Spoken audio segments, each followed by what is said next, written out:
Every so often, people ask me, what's the harm really in large language models, which some people are calling artificial intelligence or AI.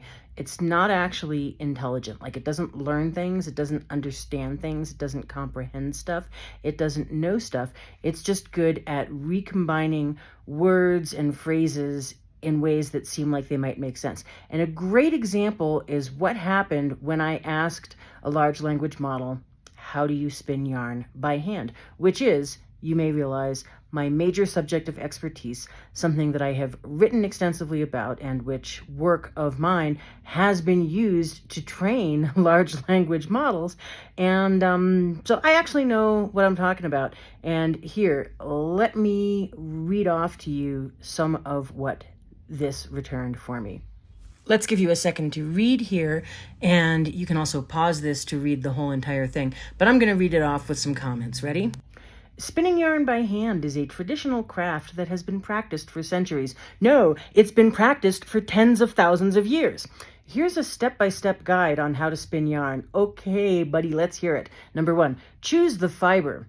Okay, you can use any type of fiber to spin yarn, such as wool, cotton, flax, or synthetic fibers. Wool is a popular choice for beginners because it's easy to work with and produces a warm, soft yarn.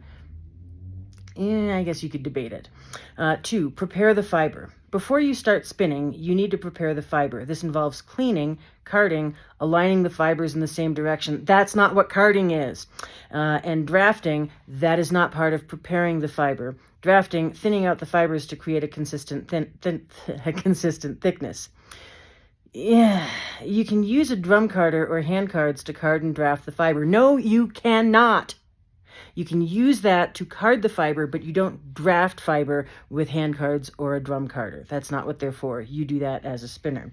Number 3, create a rollag. A rollag is a cylindrical bundle of fibers that you'll use to spin your yarn. Well, you do make rollags with hand cards. That is sort of their most traditional use.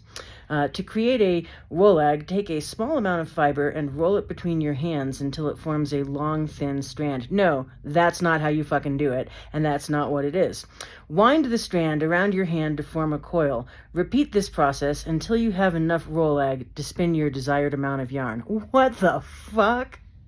We are going to have to do parts 2 and 3 because holy shit. If you want to know more, like, follow, and check out abbiesyarns.com.